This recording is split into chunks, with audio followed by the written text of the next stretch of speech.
मुझे social work में interest है। ध्रुव, पढ़ाई के बाद मैं अपना सारा समय सोशल कॉज को देना पसंद करती हूँ। हाँ, मैं समझता हूँ, पर असाइनमेंट सबमिट करने में केवल 2 ही दिन बचे हैं। प्लीज तुम संभाल लेना। पिछले 3 सेमेस्टर से तुम ही मेरी मदद कर रहे हो, इस बार भी देख लेना। इतना कहकर जास्मीन ध्रुव के काफी करीब आ गई। जास्मीन और ध्रुव दोनों ही एमबीए कर रहे थे और ये उनका आखिरी सेमेस्टर था। ध्रुव जास्मीन को चाहता भी था और उसके नखरे भी उठा रहा था। हालांकि अभी तक कुछ कह नहीं पाया था। वो एक साधारण सी फैमिली का सीधा साधा लड़का था। वहीं जास्मीन बेहद खूबसूरत, अल्हड़ और लापरवाह थी, जिसे पढ़ाई से ज्यादा गरीब बच्चों को पढ़ाने में इंटरेस्ट था। और पिछले 2 सालों से उसके सारे काम ध्रुव को ही करने पड़ रहे थे। जास्मीन के नाजुक हाथों का टच ध्रुव को अच्छा लग रहा था, पर अगले ही पल जास्मीन छिटक कर ध्रुव से दूर हो गई। सामने से कार्तिक आ रहा था। हाय कार्तिक, कैसे हो? जास्मीन ने कार्तिक को ग्रीट किया। कार्तिक हमेशा ही गलत वक्त पर आ जाता है और ध्रुव को इस बात से भी नफरत थी कि जास्मीन इस कार्तिक जैसे लड़की को इतना भाव क्यों देती है। ध्रुव ने कई बार नोटिस किया है कि कार्तिक के आते ही जास्मीन ध्रुव से थोड़ी दूरी बना लेती है। कार्तिक ध्रुव की क्लास में ही पढ़ता था, लेकिन ध्रुव और कार्तिक दोस्त नहीं थे। कार्तिक एक रिच फैमिली का निहायती बिगड़ा हुआ लड़का था और कॉलेज के सारे मवाली लड़कों का लीडर भी। कार्तिक और ध्रुव के बीच कोई बात नहीं हुई और आधे मिनट में जास्मीन कार्तिक को विदा कर ध्रुव से बोली, ध्रुव चलो, तुम प्लीज संभाल लेना, मुझे जाना है, बाय। ध्रुव बस मुस्कुराकर रह गया। ध्रुव पूरा दिन अपने और जास्मीन के असाइनमेंट पूरे करने में लगा हुआ था। शाम को जास्मीन के असाइनमेंट सेंड करने के बाद उसके मोबाइल पर एक मैसेज आया। ध्रुव ने देखा, मैसेज एक पेड पॉर्न साइट से आया था। किसी ने ध्रुव के नाम पर एक एंट्री पास खरीदा था। ध्रुव की कुछ समझ में नहीं आ रहा था। मैसेज में दिए गए लिंक पर क्लिक करने पर ध्रुव ने जो देखा, उसे देखकर ध्रुव की आंखें फटी की फटी रह गईं। यार, she so hot. Hey sexy, तुम अभी तक कहाँ थी? तुमको अपनी ऑनलाइन अवेलेबिलिटी बढ़ानी चाहिए। लेट नाइट कैफेटेरिया में बैठे ध्रुव को इस तरह के कमेंट्स सुनकर घुटन हो रही थी। ध्रुव गुस्से, निराशा और घुटन के साथ अपने फोन को घूरे जा रहा था। स्क्रीन पर अजीब अजीब कमेंट्स आ रहे थे। कमेंट्स पढ़ने में जितने घटिया लग रहे थे, उससे भी ज्यादा वॉइस कमेंट्स सुनकर ध्रुव को गुस्सा आ रहा था। कैफेटेरिया के एक वेटर ने ध्रुव को काफी देर से इतना सीरियस बैठे देखा तो उसने ध्रुव से पूछ ही लिया, सर आपको कुछ चाहिए? वेटर के आने से ध्रुव को कुछ होश आया, लेकिन ध्रुव ने कुछ भी जवाब नहीं दिया। वेटर कुछ सेकंड्स इंतजार करके चलता बना। तुम्हें क्या समझता था और तुम क्या निकली जास्मिन? तो ये था तुम्हारा सोशल वर्क? पिछले 2 सालों से तुम सिर्फ मुझे यूज कर रही थी। ध्रुव टूट चुका था। शाम को मोबाइल पर आए लिंक खोलते ही ध्रुव को बहुत बड़ा शॉक तब लगा जब उसने देखा कि उसकी गर्लफ्रेंड जास्मिन अपने स्ट्रिप शो का प्रमोशन कर रही थी और जो आवाजें ध्रुव के कानों में पड़ रही थी वो उन व्यूअर्स की थी जो जास्मिन के परफॉर्मेंस को लाइव देख रहे थे। ध्रुव जानता था कि स्क्रीन पर जास्मिन को एक एक कर अपने कपड़े उतारते देख रहे लोगों के मन में क्या चल रहा होगा, और इस बात से ध्रुव को और भी ज्यादा घुटन हो रही थी। ध्रुव इतने शॉक में था कि उसे कुछ भी समझ में नहीं आ रहा था। वो बस यही सोच रहा था कि जिसे उसने इतना चाहा, वो लड़की उसके साथ ऐसा कैसे कर सकती थी। ध्रुव के सवालों के जवाब सिर्फ जास्मिन ही दे सकती थी, लेकिन इससे पहले कि ध्रुव जास्मिन को फोन करता, किसी अननोन नंबर से ध्रुव को फोन आया। हेलो, ध्रुव ने कहा, पर दूसरी तरफ से किसी के हंसने की आवाज सुनाई दी। तो ध्रुव, कैसा लगा आज का show? I hope you had a great time. इतना कहकर उस शख्स ने फोन काट दिया। तभी ध्रुव की नजर स्क्रीन पर चल रहे वीडियो पर पड़ी, जिसे देखकर वो दंग रह गया। उसका चेहरा गुस्से से लाल हो गया था। ओह, तो ये है तुम्हारा खेल कार्तिक। ध्रुव ने कभी सोचा तक नहीं था कि जास्मिन इस तरह की लड़की होगी। ध्रुव शॉक्ड था। तभी कार्तिक का मैसेज स्क्रीन पर देखा, you are mine beauty and I want to see you in my bedroom. उसके साथ ही स्क्रीन पर एक और मैसेज पॉप हुआ, कार्तिक सेंट 20,000 रुपीज। ये देखकर ध्रुव ने अपना फोन उठाया और कैफेटेरिया से बाहर निकल गया। तुम पैसों की भूखी थी जैस्मिन, मैंने तुमको समझने में भूल कर दी। कैफेटेरिया के बाहर कुछ दूर जाकर ध्रुव रुककर सोच रहा था कि जैस्मिन से बात कर उसे बता दे कि वो जैस्मिन की असलियत जान चुका है। जैस्मिन, आज मैंने तुम्हारा असली चेहरा देख लिया है। तुम पैसों के लिए इतना गिर जाओगी ये नहीं सोचा था। लेकिन इससे पहले कि ध्रुव अपनी बात पूरी कर पाता, जैस्मिन ने उसे बीच में ही काटकर हंसते हुए कहा, ध्रुव, तुम तो बुरा मान गए। मैं तो बस सोशल वर्क कर रही थी। अच्छा हुआ तुम्हें सच पता चल गया। मैं तुम्हारी पर्सनालिटी को देखकर तुम्हें कोई पैसे वाला लड़का समझ बैठी थी, पर तुम थे पटीचर। खैर, तुमने मेरी काफी मदद की। आज के बाद मुझसे मिलने की कोशिश मत करना, मैं कार्तिक के साथ हूं। इतना कहकर जैस्मिन ने फोन काट दिया। ध्रुव को समझ आ गया था कि वो आज तक गलत इंसान से प्यार कर बैठा था और जैस्मिन को उसके इमोशंस की वाकई कोई परवाह नहीं थी। वो सिर्फ अपना मतलब निकाल रही थी। ध्रुव को जैस्मिन की बात चुभ गई। वो यही सोच रहा था कि पैसा कितना जरूरी है। क्या पैसों के लिए जैस्मिन जैसी गुड लुकिंग लड़कियां इतना गिर सकती हैं? कोई मजबूरी नहीं, कोई दिक्कत नहीं, बस अपने खर्चों को पूरा करने के लिए किसी पैसे वाले लड़के से दोस्ती कर लो या घिनौनी हरकत कर पैसे कमा लो।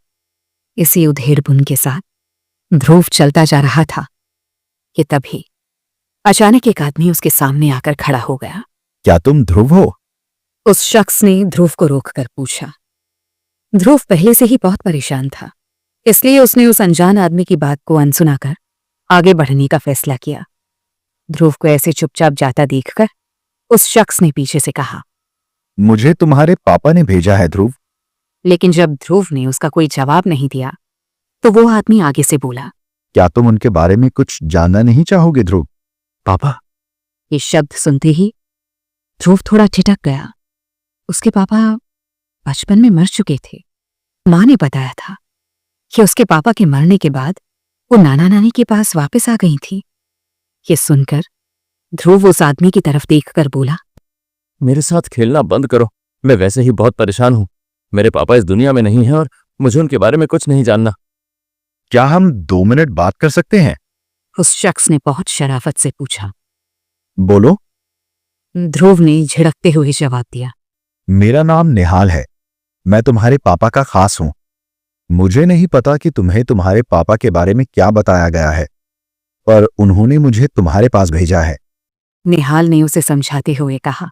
ध्रुव ने निहाल को देखा। इस शख्स को उसने पहले कभी नहीं देखा था। अब ध्रुव को याद आया कि पिछले कुछ दिनों से कुछ लोग उससे बार बार टकरा रहे थे। यानी ये लोग काफी दिनों से मुझ पर नजर रख रहे हैं। ध्रुव ने मन ही मन कहा, देखो, मुझे तुम लोगों की बातों पर कोई विश्वास नहीं है और प्लीज मेरा पीछे छोड़ो, मैं वैसे भी बहुत परेशान हूं। ध्रुव को इन लोगों की बातों से किसी साजिश की बू आ रही थी। वो जल्दी से जल्दी इन लोगों से अपना पीछा छुड़ाकर निकल जाना चाहता था। हमें पता है तुम क्यों परेशान हो। इतना कहकर उस शख्स ने कुछ ही दूरी पर कार में बैठे अपने साथी को इशारा किया और तुरंत ध्रुव के मोबाइल पर एक मैसेज आया। INR 10 crore credited on your account number 322317। Message देखकर ध्रुव हैरान था। उसने इतनी बड़ी रकम केवल अपने सपनों में ही देखी थी। सही कहें तो वो अभी भी जीरो गिनने की कोशिश कर रहा था। ये कोई नई साजिश थी या ध्रुव की जिंदगी कोई नया खेल खेल रही थी? आखिर कौन थे ये लोग? क्या चाहते थे? और ये पैसे उसे किसने भेजे थे?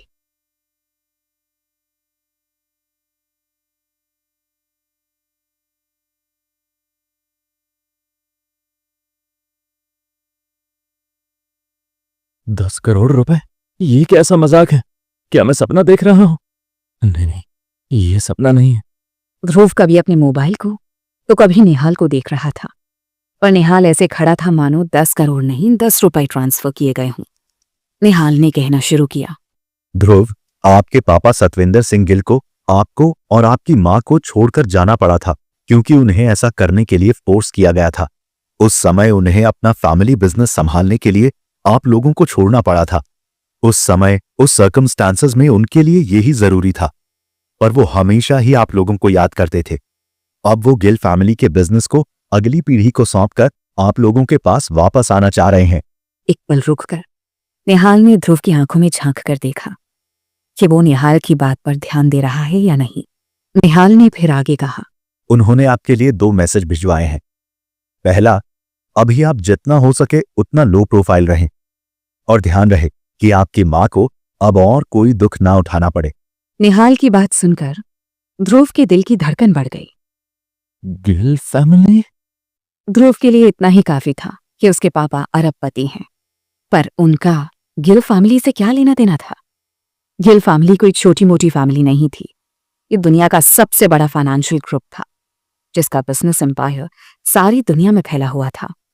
इस फैमिली का दुनिया की किसी भी खबर में नाम नहीं आता था, पर असल में ये फैमिली दुनिया के सभी बैंक्स की भी बैंकर थी। कुछ अनजान सोर्सेस की मानी तो फैमिली दुनिया की सबसे रिच फैमिलीज में से एक थी। पिछले साल इस फैमिली की नेटवर्थ कोई $150 ट्रिलियन थी। इस फैमिली के पास दुनिया की टॉप 100 कंपनी के 100% शेयर्स थे और टॉप 500 कंपनीज के 90% शेयर्स, जिसमें यूरोप की एक जनरल इलेक्ट्रिसिटी कंपनी का नाम भी शामिल था। अफ्रीका के ऑयल ट्रेड ग्रुप के 70% शेयर्स और 73% shares global rare earth group के भी इसी कंपनी के पास थे, जिससे फैमिली को सालाना डिविडेंड ही $1.3 ट्रिलियन आता था। ध्रुव जैसे आम आदमी को इतने पैसे की बातें समझ में नहीं आएंगी, तो $150 ट्रिलियन को ऐसे समझें कि दुनिया के टॉप 9 रिचेस्ट लोगों के नेटवर्थ इनकम जोड़ने पर भी इस फैमिली के पैसों के बराबर नहीं थी। ये फैमिली लोगों को नहीं, देशों को लोन देती थी। ऐसे समझें कि अगर रिजर्व बैंक को कभी पैसों की जरूरत पड़े तो वो गिल फैमिली से डिमांड करेगी। फिर गिल फैमिली डिसाइड करेगी कि पैसे वर्ल्ड बैंक के मार्फत देने हैं या यूएन की मार्फत। अभी ध्रुव इस बारे में सोच ही रहा था कि निहाल ने फिर से कहा, ध्रुव सर, अगर भविष्य में आपको कभी कोई परेशानी हो तो प्लीज मुझे याद करें। दुनिया में ऐसी कोई परेशानी नहीं जिसे गिल फैमिली सॉल्व नहीं कर सकती है। इतना कहकर निहाल ने ध्रुव को एक शहर के सबसे पॉश इलाके में शानदार बंगले की चाबी और एक क्रेडिट कार्ड थमा दिया। इसके बाद निहाल ने अपने साथ आए सभी लोगों को लौट चलने को कहा। मैं चलता हूं ध्रुव सर, अगर कभी कोई जरूरत हो मुझे कॉल करें। ध्रुव को लग रहा था मानो वो कोई सपना देख रहा हो। अभी निहाल को गए 1 मिनट भी नहीं बीता होगा कि कार्तिक की कॉल आई, जिसे देखकर ध्रुव ने मन ही मन कहा, कार्तिक, तुम जानते थे मैं जैस्मिन को चाहता हूं, पर तुमने जानबूझकर उसे मुझसे छीन लिया। तुम पूरी कलिंग यूनिवर्सिटी के सामने मेरा मजाक बनाना चाहते हो। अब मुझे कोई फर्क नहीं पड़ता कि अगर तुम जैस्मिन जैसी लड़कियों के साथ कैसे भी रिलेशन बनाओ, पर अगर तुमने मुझे बेइज्जत करने की कोशिश की तो तुमको भी उतना ही भुगतना पड़ेगा। मैं तुमको छोड़ूंगा नहीं। अब ध्रुव के पास कार्तिक से कहीं ज्यादा पैसे थे, पर उसे लो प्रोफाइल ही रहना था। ध्रुव का फोन अभी भी बज रहा था। कार्तिक की कॉल आ रही थी। ध्रुव ने फोन उठाया और उसके फोन उठाते ही कार्तिक शुरू हो गया। अभी तक काम पर क्यों नहीं आए? कार्तिक जहां से बात कर रहा था वहां के बैकग्राउंड से काफी शोर आ रहा था। ध्रुव इस शोर को पहचान सकता था। ये शोर गैलेक्सी बार का था, जहां ध्रुव पार्ट टाइम जॉब करता था। कार्तिक ऐसे बात कर रहा था जैसे ध्रुव गैलेक्सी बार में नहीं, कार्तिक के लिए काम करता हो। पर फिर भी ध्रुव ने जवाब दिया। मैं बस पहुंचने ही वाला हूं। ध्रुव अभी भी पोलाइट होकर ही बात कर रहा था, पर कार्तिक अपनी हरकतों से बाज नहीं आ सकता था। छोड़ो ये सब, मुझे बस ये जानना था कि गैलेक्सी बार का सबसे कंफर्टेबल कमरा कौन सा है। तुम्हारा सच्चा प्यार इस समय काफी नशे में है और मुझसे जिद कर रहा है कि किसी कमरे में चलो, तो मुझे लगा कि तुमसे पूछ लूं कि बार का कौन सा कमरा सबसे कंफर्टेबल है। कार्तिक जानबूझकर इस तरह की बेहूदी हरकत कर रहा था। उसने न केवल ध्रुव की गर्लफ्रेंड को उससे छीन लिया था, बल्कि अब वो ध्रुव को नीचा दिखाने के लिए इस तरह की बदतमीजी कर रहा था। पर ध्रुव को इससे ज्यादा बुरा तब लगा जब फोन पर उसने जैस्मिन की आवाज सुनी। कार्तिक, तुम उससे क्यों पूछ रहे हो? वो इस बार में केवल सामान लाने ले जाने का काम करता है। वो कभी इतने बड़े बार में ठहरने के बारे में सोच भी नहीं सकता। वो केवल बर्फ, पानी और चखना पहुंच जाता है और झूठे बर्तन उठाकर ले जाने के बताएगा कि सबसे कंफर्टेबल कमरा कौन सा है।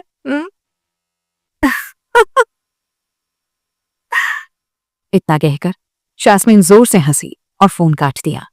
कार्तिक ने जानबूझकर ध्रुव को छेड़ा था। ध्रुव बस खून का घूंट पीकर रह गया। अभी ध्रुव खुद को संभाल भी नहीं पाया था कि जास्मिन का मैसेज आया। ध्रुव गिल, दोबारा कभी यूनिवर्सिटी में किसी को मत बताना कि कभी मैं तुम्हारी गर्लफ्रेंड थी। मैं अब कार्तिक के साथ हूँ और मैं नहीं चाहती कि हमारे रिलेशनशिप के बारे में सुनकर वो हर्ट हो। ध्रुव जास्मिन से और कोई बात नहीं करना चाहता था, पर फिर जास्मिन वो पहली लड़की थी जिसे ध्रुव ने चाहा था। क्या तुम्हारे कार्तिक से पहले रिलेशन थे? जिस पर थोड़ी देर बाद जास्मिन का जवाब आया। हाँ, पहले से ही। सही कहूँ तो मेरे कार्तिक के साथ तूफानी रिलेशन थे। उसके कारण 2 बार अबॉर्शन भी कराना पड़ा। नहीं तो तुम्हें क्या लगता है मैं तुम्हारी साथ 2 कौड़ी के फूल और टेडी से जी भर थी? इसके बाद जास्मिन ने एक स्माइली भी भेजा था। जास्मिन सच में बहुत बेहूदगी से जवाब दे रही थी। ध्रुव गुस्से में कांप रहा था। ये अच्छा था कि जास्मिन जैसी लड़की की सच्चाई समय पर सामने आ गई। अब ध्रुव के पास पैसा था और वो दुनिया के सबसे रिच फैमिली को बिलोंग करता था। आज ध्रुव अपनी जास्मिन पर उतना ही नाराज था जितना अपनी किस्मत पर खुश था। इसके बाद ध्रुव यूनिवर्सिटी कैंपस के पिछले गेट से बाहर निकलकर शहर की सबसे महंगी वाइन शॉप से 1965 की मार्टिनी लेकर आ गया और बास्केटबॉल कोर्ट में बैठकर अकेला पीने लगा। अभी ध्रुव ने पीना शुरू ही किया था कि उसके रूममेट का मैसेज आया। ध्रुव, तुम्हारी मम्मी तुम्हें महीने का खर्च देने यहाँ यूनिवर्सिटी कैंपस में आई है।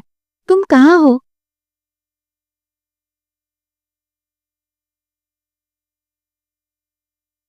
माँ, मैंने तुमसे कितनी बार कहा कि अब मैं कमाने लगा हूं। अब तुम्हें इस तरह से मेहनत करने की जरूरत नहीं है। मैं अपना खर्च निकाल सकता हूं। ध्रुव ने अपनी मां को समझाते हुए कहा। ध्रुव की मां ने उसे प्यार से देखकर जवाब दिया। अरे, मैं केवल तुम्हारे लिए यहाँ नहीं आई थी। मैं अपने काम के सिलसिले से यहाँ से निकल रही थी तो सोचा तुझे भी देख लूं और तुझे इस महीने का कुछ जेब खर्च भी दे दूं। तुम मेहनत से पढ़ाई करो। अभी कमाने के बारे में मत सोचो। अभी तुम्हारी माँ जिंदा है। बाद में पूरी जिंदगी पड़ी है कमाने के लिए। अपनी मां की बात सुनकर ध्रुव मुस्कुराकर कुछ देर उन्हें देखता रहा। मां अपने कपड़ों को अपनी शॉल से छिपा रही थी। मां ने पिछले 3 सालों में कुछ भी नहीं खरीदा था। उनके पास एक भी अच्छा कपड़ा नहीं था। ध्रुव ने थोड़ा मुस्कुराकर कहा, चलो माँ, आज मैं तुम्हारे लिए कुछ नए कपड़े खरीद लूं। तुम्हारे पास एक अच्छा कपड़ा नहीं है। ध्रुव की बात सुनकर मां थोड़े बनावटी गुस्से के साथ बोली, कोई जरूरत नहीं है। मेरे पास मेरे काम भर के काफी कपड़े हैं। अभी तुम अपने पैसों को संभाल कर खर्च करो और पढ़ने में मन लगाओ। कपड़े फिर कभी खरीद लेंगे। ध्रुव जिद करते हुए बोला। माँ चलो ना, मैंने सच में अपनी पहली कमाई से तुम्हारे लिए कुछ खरीदने के लिए सोचा था। चलो, मैं तुम्हारे लिए कुछ अच्छे से कपड़े खरीद लेता हूँ। थोड़ी देर तक ऐसे ही जिद करने के बाद अंत में मां चलने को तैयार हो जाती हैं। ध्रुव अपनी मां को लेकर एक मॉल में आ गया। ध्रुव केवल कपड़े ही नहीं खरीदना चाहता था, वो अपनी मां को इस तरह की जगह भी दिखाना चाहता था। ध्रुव चाहता था कि उसकी मां दुनिया में होते हुए बदलावों को भी देख सके। दोनों ऐसे ही विंडो शॉपिंग करते जा रहे थे। एक स्टोर के सामने मैनिक्विन में लिपटे शॉल को देखते ही ध्रुव की मां की आंखों में चमक सी आ गई। ध्रुव ने ध्यान दिया कि शॉल वास्तव में काफी अच्छी थी। एक दिन पहले वो उसी स्टोर के सामने से गुजरने के लायक भी नहीं था, पर आज वो चाहता तो पूरा स्टोर खरीद कर अपनी मां के पैरों में डाल सकता था। आओ मां, अंदर चलते हैं। ध्रुव और उसकी मां स्टोर में दाखिल हुए। वो साधारण से कपड़े पहने थे। उन्हें आता हुआ देखकर स्टोर अटेंडेंट उन्हें ग्रीट करने आ गई। हेलो सर, हेलो मैम, मैं आपकी क्या मदद कर सकती हूँ? ध्रुव ने स्टोर अटेंडेंट को देखा। उसकी ड्रेस पर उसका नाम लिखा हुआ था। उसका नाम पढ़कर ध्रुव ने उसे नाम से बुलाते हुए कहा, हाय डेजी, मैं अपनी माँ के लिए कुछ अच्छी सी ड्रेस खरीदना चाहता हूँ। क्या आप बाहर मैनेकिन में जो शॉल लगे हैं उनमें से कुछ दिखा सकते हैं? स्टोर अटेंडेंट ध्रुव और उसकी मां को थोड़ी बुरी नजरों से देखकर आर्रोगेंटली जवाब देती है। ओके सर, हमारा स्टोर ना थोड़ा महंगा है।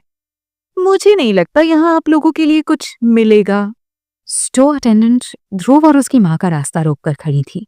इसके साथ ही उसने स्टोर के एक मेंबर को फर्श की ओर इशारा किया। दूसरा शख्स कोने में खड़ा था। वो वैक्यूम लेकर उस जगह को साफ करने लगा जहां ध्रुव और उसकी मां खड़ी थी। स्टोर अटेंडेंट काफी एरोगेंट थी। अपनी इस हरकत से उसने बगैर बोले कह दिया था कि आप लोग बाहर निकल जाइए। ध्रुव को उसका ये तरीका पसंद नहीं आया था। उसने हैरानी से पूछा, क्या मतलब है आपका? जिस पर स्टोर अटेंडेंट ने बहुत लापरवाही से जवाब दिया, मतलब यह है कि आप लोग इस स्टोर के कपड़े अफोर्ड नहीं कर सकते, तो प्लीज आप अपना और हमारा टाइम वेस्ट न करें। इतना कहकर स्टोर अटेंडेंट ने अपनी भौं ऊपर उठाकर लक्ष्य को देखा। लक्ष्य उसकी इस बेखुदी हरकत से नाराज था। अभी वो कुछ जवाब देता तभी मां ने ध्रुव का हाथ पकड़कर उसे अपनी ओर खींचते हुए कहा, सॉरी, मेरा लड़का मेरे लिए कुछ खरीदना चाहता था। हमें नहीं पता था ये स्टोर इतना महंगा है। चलो कोई बात नहीं, हम जा रहे हैं। पर ध्रुव अपनी जगह से जरा सा भी नहीं हटा। उसने अपनी जेब से अपना कार्ड निकालकर स्टोर के अटेंडेंट के हाथ में रखते हुए कहा, मैं देखना चाहता हूं कि आपके स्टोर के कपड़े कितने महंगे हैं जिन्हें मैं अफोर्ड नहीं कर सकता। एक दिन पहले अगर ऐसा कुछ हुआ होता तो शायद ध्रुव इस बेइज्जती का घूंट पीकर स्टोर से बाहर निकल जाता। और आज वो अलग था। पर स्टोर अटेंडेंट ने इतना अजीब सा कार्ड पहले कभी नहीं देखा था। ये कार्ड ध्रुव को निहालने दिया था, जिसमें उसकी फैमिली का बैज भी था, द गिल फैमिली। ये कार्ड बैंक ने स्पेशली गिल फैमिली के लिए डिजाइन किया था। इसमें कहीं भी बैंक का नाम नहीं था। पूरे कार्ड में केवल गिल फैमिली के लोगों और द गिल फैमिली के अलावा और कुछ नहीं था। कार्ड को आगे पीछे से देखने के बाद स्टोर अटेंडेंट डेजी ने कार्ड को कचरे के डिब्बे में फेंकते हुए कहा, मैंने कहा ना, ये स्टोर काफी महंगा है और हमारी रेंज ही 3 लाख रुपए से शुरू होती है। तुम अपने स्टूडेंट अकाउंट से यहाँ कुछ नहीं खरीद पाओगे। चलो मेरा टाइम बर्बाद मत करो और बाहर निकलो। तुम तुरंत बाहर नहीं निकले ना तो मजबूरन मुझे पुलिस को बुलाना पड़ेगा। स्टोर अटेंडेंट की हरकत को देखकर ध्रुव गुस्से में कुछ कहने जा रहा था कि तभी एक मैच्योर और पोलाइट आवाज गूंजी। क्या तुम इस तरह से कस्टमर्स को ट्रीट करती हो? इस आवाज को ध्रुव ने देखा। इस आवाज के साथ ही डेजी भीगी बिल्ली की तरह दुबक गई। स्टोर से आ रही वैक्यूम क्लीनर की आवाज बंद हो गई। स्टोर का सारा स्टाफ अपना अपना काम करने लग गया। ध्रुव ने पीछे मुड़कर देखा। शानदार कपड़ों में एक अधेड़ उम्र का काफी हैंडसम शख्स सामने खड़ा था। उसे देखकर डेजी इतना ज्यादा डर गई थी कि उसके हाथ से उसका फोन नीचे गिर गया। कौन था ये शख्स? क्या ये पहचानता था ध्रुव को? क्या ध्रुव आज कुछ खरीद पाएगा अपनी मां के लिए? मिस्टर गहलोत, आप? स्टोर अटेंडेंट ने जब सामने तेज सिंह गहलोत को खड़े हुए देखा तो वो चौंक गई। वो अपने कस्टमर से सच में बहुत बुरे तरीके से पेश आ रही थी। उसने कभी सोचा तक नहीं था कि अचानक से मैनेजर ब्रांच स्टोर में आ जाएंगे। आमतौर पर ऐसे हाई लेवल के मैनेजमेंट कभी ब्रांच स्टोर में नहीं विजिट करते थे। सर, मैं आपके लिए कुछ लाऊं? डेजी ने चेहरे पर जबरदस्ती की मुस्कान के साथ कहा। गहलोत को उसकी बात से कोई फर्क नहीं पड़ा। वो अपनी बात कहता गया। मैंने तुम्हें ट्रेनिंग के दिनों में समझाया था कि हमारा हर कस्टमर हमारे लिए वीआईपी गेस्ट है और तुम अपने वीआईपी गेस्ट को ऐसे ट्रीट करती हो।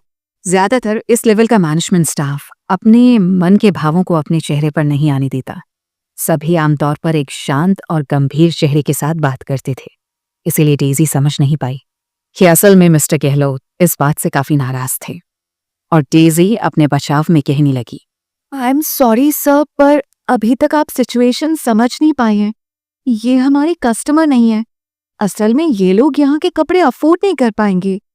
केवल वो वीआईपी जो हमारे कपड़े अफोर्ड कर सकते हैं उनका हमारे यहाँ स्वागत है। पर ये लोग बेकार में हमारा टाइम वेस्ट करने आ जाते हैं। हमारी प्रोडक्ट्स की वैल्यू है सर, और मैं अपनी प्रोडक्ट की रेपुटेशन को बनाए रखने की कोशिश कर रही हूँ। डेजी ने अपनी अक्ल के हिसाब से जवाब दे तो दिया। गहलोत अब अपने कस्टमर के सामने डेजी जैसी कम अक्ल के साथ ज्यादा बहस करने के मूड में नहीं था। वो शांति से ट्रैश कैन के पास गया और उस कचरे के डिब्बे जिसमें फलों के छिलके, बीज और ढेर सारी रद्दी पेपर्स पड़े थे, गहलोत ने खुद झुककर कचरे के डिब्बे में से ध्रुव का कार्ड निकाला। उसे सैनिटाइजर से साफ किया। डेजी को शर्मिंदा करने के लिए इतना काफी था।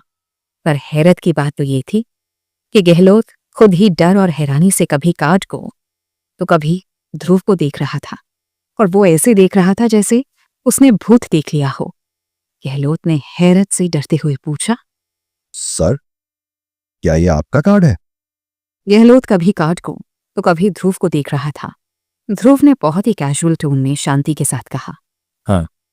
डेजी गहलोत को इस तरह से काम करता देखकर थोड़ी शर्मिंदा तो थी, पर उसे समझ में नहीं आ रहा था कि गहलोत उस आम से कस्टमर को ऐसे क्यों देख रहा था। डेजी ने आगे बढ़कर कहा, mister Gehlot, I am sorry, मैं जानती हूँ मुझे कस्टमर का कार्ड इस तरह से कचरे के डिब्बे में नहीं फेंकना चाहिए था, लेकिन मैं आपका इस तरह का बिहेवियर देखकर थोड़ी परेशान हूँ।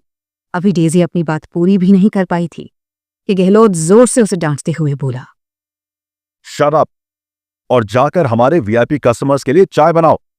बाय द वे, मैं तुम्हें साफ बता दूं कि इस साल तुम्हें तुम्हारा बोनस और ईयर एंड रिवॉर्ड मिलने वाला नहीं। अगर तुम्हें यह गलत लग रहा है तो अभी इसी समय रिजाइन कर दो। गहलोत बिजनेस टूर में देश विदेश जाता था और कई बार विश्व के कई बड़े बिग शॉट लोगों से मिल चुका था। वो इस तरह के बैंक कार्ड को पहचानता था।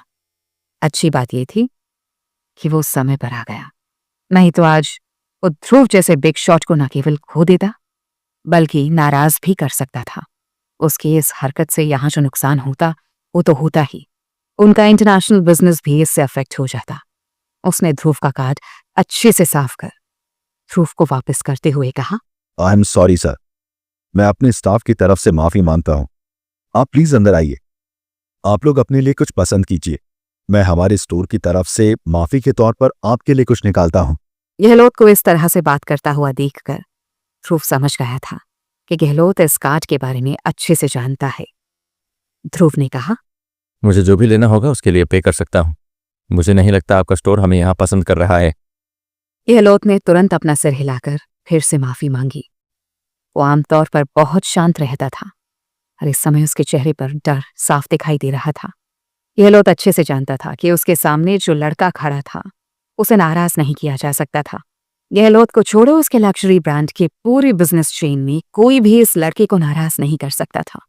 गहलोत ने तुरंत अपनी जेब से 2 गोल्डन कार्ड्स बाहर निकाले और ध्रुव को सौंपते हुए कहा, सर, मैं उम्मीद करता हूं कि मेरी स्टोर अटेंडेंट को नासमझ समझकर आप माफ कर देंगे। वो आप लोगों को पहचान नहीं पाई। इसमें सबसे बड़ा कसूर आपकी सादगी का है। मैं सोचता हूं कि आप अपनी इस सादगी के कारण हमें माफ कर देंगे। और सर, हमारी तरफ से इस गोल्डन मेंबरशिप कार्ड को आपको ऑफर करने में मुझे काफी खुशी होगी। प्लीज इसे एक्सेप्ट करें सर। ध्रुव ने जब स्टोर मैनेजर को इतने अच्छे से बात करते हुए देखा तो उसे कुछ अच्छा महसूस हुआ। वैसे भी उसे पहली बार इतनी रिस्पेक्ट मिल रही थी। ध्रुव ने स्टोर मैनेजर की रिक्वेस्ट मानते हुए गोल्डन मेंबरशिप कार्ड ले लिए। इन गोल्डन मेंबरशिप कार्ड से ध्रुव दुनिया में जब तक इस ब्रांड स्टोर में शॉपिंग करेगा वो फ्री रहेगी। ध्रुव ने पूछा, क्या आप सच में मुझे जानते हैं? गहलोत ने एक पल सोचकर कहा, आई एम सॉरी सर, मैं इस लायक नहीं हूं कि आप लोगों से टच बना सकूं। हालांकि मैंने यूरोप में एक बार एक मीटिंग अटेंड की थी हमारे अपने ब्रांड की। वहां हमारे ब्रांड के चेयरमैन के साथ एक सज्जन बैठे थे। मैंने उनके हाथ में एक कार्ड देखा था। उनके कार्ड में भी ऐसा ही एक निशान बना था। ध्रुव ने मुस्कुराकर गहलोत को देखा कि तभी उसकी नजर स्टोर के अटेंडेंट पर पड़ी और वो डर और हैरानी से कभी ध्रुव को तो कभी गहलोत को देखे जा रही थी। ध्रुव को धीरे धीरे ताकत का नशा चढ़ता हुआ महसूस हो रहा था।